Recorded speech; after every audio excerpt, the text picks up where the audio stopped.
ఇది కేవలం సమాచారంగా మాత్రమే భావించండి. వైద్య నిపుణులను సంప్రదించండి. ఓవరాల్‌గా యూనివర్సల్‌గా 3 దోషాలని దృష్టిలో పెట్టుకొని హాని చేయని ఆహార పదార్థాలు ఒక 3 చెప్పమంటే ధాన్యాలు గాని, కూరగాయలు గాని ఏముంటాయండి? నార్మల్‌గా మనకి వాతం, పిత్తం, కఫం 3 కూడా ఎప్పటికప్పుడు అప్స్, డౌన్స్ అవుతూనే ఉంటాయి.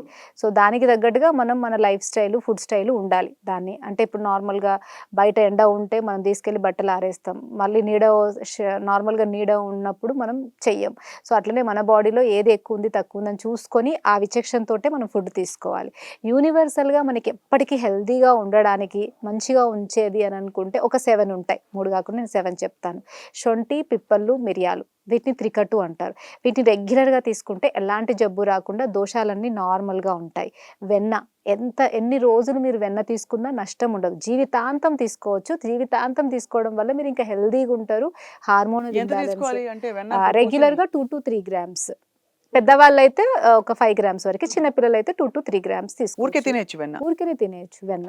నెయ్యి మీరన్నట్టుగా నెయ్యి ఎన్ని రోజులైనా పుట్టినప్పటి నుండి చనిపోయే అసలు ఇంతకుముందు అన్నం పెట్టినప్పుడు నెయ్యితో దాన్ని ఏమంటారు తడపంది ఎవ్వరు అన్నం తినేవాళ్ళు కాదు. ఎంత బావుంటుందండి అసలు. ఆ!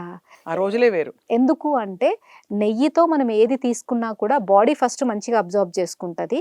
రెండోదేంటంటే ఏదన్నా బై డిఫాల్ట్ ఏమన్నా టాక్సిన్ వచ్చినా, ఏదన్నా మనకి విషం లాంటిది చిన్న కెమికల్ లాంటివి ఏమన్నా ఫుడ్‌లో ఉన్నా కూడా అది యాంటిడోట్ లాగా పనిచేస్తది. సో, అందుకని ఎప్పటికప్పుడు బాడీని యాంటిడోట్‌తో మనం నింపాలి కాబట్టి వాళ్ళు నెయ్యి వెయ్యంది ఎవరికీ అసలు ఫుడ్ స్టార్ట్ చేసేవాళ్ళు కాదు. కాబట్టి రెగ్యులర్‌గా మనం నెయ్యి తీసుకోవాలి, వెన్న తీసుకోవాలి, త్రికట్టు తీసుకోవాలి. త్రికట్టులో శొంఠి, పిప్పళ్ళు, మిరియాలు అండ్ లాస్ట్‌ది సైంధవ లవణం. సో, రాక్ సాల్ట్ వీటిని మీ టేబుల్ మీద పెట్టుకోవాలి రెగ్యులర్‌గా. తినగానే ఈ శొంఠి, పిప్పళ్ళు, మిరియాలను ఒక చిటికెడేసుకోవడం. ఎలాగో ఫుడ్ సైంధవ లవణంతో పాటు వేసేసుకుంటే అయిపోతది ఫుడ్‌లో. లేదు అని అనుకుంటే తిన్న తర్వాతైనా కూడా ఇవి తీసుకోవచ్చు. వెన్న రెగ్యులర్‌గా రోజు పొద్దున తీసుకోవడం. నెయ్యి రోజు ఫుడ్‌లో అసలు తీసుకోవడం. ఎన్ని రోజులు ఇది క్రమంగా పాటిస్తే మనకి డిఫరెన్స్? ఎందుకంటే చాలా మందికి డౌట్ ఏంటంటే అంత పెద్ద జడ పదార్థం శరీరం. దానికి ఎన్నో ఏళ్ల పాటు ఏవేవో పెట్టేసి ఫాస్ట్ ఫుడ్‌లు అవి ఇవి రకరకాల షేపుల్లో తయారై ఉంటుంది. దానికి కొద్ది కొద్దిగా వేసుకుంటే ఎప్పటికి తగ్గునో? ఎప్పుడు నాకు రిజల్ట్ తెలుస్తుంది డౌట్ వస్తుంది కదండీ! సో, నార్మల్‌గా ఏంటి అనంటే ఇప్పుడు ఈ శొంఠి, పిప్పళ్ళు, మిరియాలు ఇవన్నీ కూడా ఏంటి అనంటే మనకి వెయిట్ ఎక్కువ ఉన్న వాళ్ళైతే ఎక్కువ మోతాదులో కూడా తీసుకోవచ్చు. ఇప్పుడు ఇది నేను చెప్పింది రెగ్యులర్‌గా మనం తీసుకోవడం వల్ల హెల్తీగా ఉన్న వాళ్ళు హెల్తీగా ఉండడానికి. డిసీజ్ ఉన్న వాళ్ళు వాళ్ళ డిసీజ్‌కి తగ్గ వేరే మెడిసిన్స్ వాడుకోవాలి.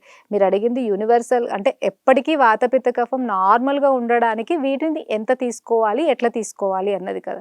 సో, వీటిని రెగ్యులర్‌గా నెయ్యి అయితే డైలీ ఒక 5-6 ఎంఎల్ వరకి రెగ్యులర్‌గా తీసుకుంటే ఎప్పటికి ఉన్న హెల్త్ అనేది పాడవకుండా హెల్తీగా ఉంటది.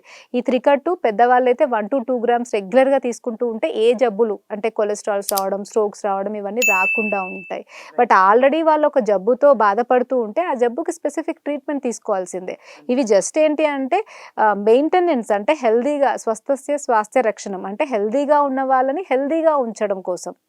బట్ డిసీజ్డ్ వాళ్ళని మళ్ళీ నార్మల్ చేయడానికి పంచకర్మ ట్రీట్మెంట్స్ ఉంటాయి, ఇంటర్నల్ మెడిసిన్స్ ఉంటాయి, డిఫరెంట్ టైప్స్ ఆఫ్ టెక్నిక్స్ మనకి విద్ధకర్మ, అగ్నికర్మ, పారాసర్జికల్ ప్రొసీజర్స్ ఉంటాయి. అప్పుడు వాటికి ఏవి అవసరమో అవి మనం ఫాలో చేసుకోవాలి అంతే. శరీరం మీద శ్రద్ధ పెట్టడం, అలాగే శరీరం వల్ల కలిగే ఆలోచనల మీద కూడా శ్రద్ధ పెట్టి, దాన్ని సరైన సహజ ప్రకృతిలో ఉంచడం అనేది ఒక గిఫ్ట్ అండి చాలా మందికి. సో, దానికి ఏం కావాలంటే తీరిక కావాలి, ఓపిక కావాలి. నార్మల్‌గా ఏంటి అంటే ఆరోగ్యం అనేది మనం ఒక కావాల్సిన డిజైర్ ఎఫెక్ట్ అనుకుంటే, అది కావాలి అంటే దానికి కొన్ని ఫాలో అవ్వాల్సినవి డెఫినిట్‌గా ఉంటాయి. ఎందుకు అంటే ఏదైనా ఒకటి మనం సాధించాలి అని అనుకుంటే దానికి ఎలాంటివి ఫాలో అయితే అదొస్తది అన్నది చూసుకుంటే మనకి ఆరోగ్యం అనేది కావాల్సిన ఫలం, ఫ్రూట్ అనుకుంటే ఇది మనం ఆరోగ్యంగా ఉండాలి అనంటే మనకి మంచి లైఫ్ స్టైల్‌లో మంచి దినచర్య అంటే రోజు మనం చేసేది దినచర్య కరెక్ట్‌గా ఉండాలి. ఋతుచర్య సీజన్ వైస్‌గా మనము ఎలాంటి చేంజెస్ చేసుకుంటూ మన బాడీని డీటాక్స్ చేసుకుంటూ బాడీని కాపాడుకోవాలన్నది ఒకటుంటది. నవేగాన్ ధారణీయం అంటే నార్మల్‌గా వచ్చే న్యాచురల్ అడ్జస్ట్‌ని అస్సలు కూడా ఆపకుండా ఉంచుకోవాలి. లాస్ట్ మీరన్నట్టు స్వస్థ వృత్తం అంటే ఎటువంటి ఆలోచనలు ఉండాలి, ఎలాంటి ఆలోచనలు ఉంటే మనం బావుంటాము ఇది కూడా ఒకటనమాట. ఇవన్నీ చేస్తూ కూడా ఎవ్రీ మినిట్ వేరే వాళ్ళని ఏం చేయాలి లేకపోతే యాంగరు ఈ ఇష్యూస్‌తో ఉన్నారనుకోండి అది కూడా డిసీజెస్‌కుంటాయి. సో, ఆయుర్వేదంలో ఫస్ట్ పార్ట్ అంతా కూడా ఇవి చెప్తారనమాట. అంటే ఒక హెల్తీ పర్సను ఎప్పటికి హెల్తీగా ఉండాలి అంటే ఏం ఫాలో అవ్వాలి? అది. పొద్దున్న లేసినప్పటి నుండి రాత్రి వరకి ఏం ఫాలో అవ్వాలి?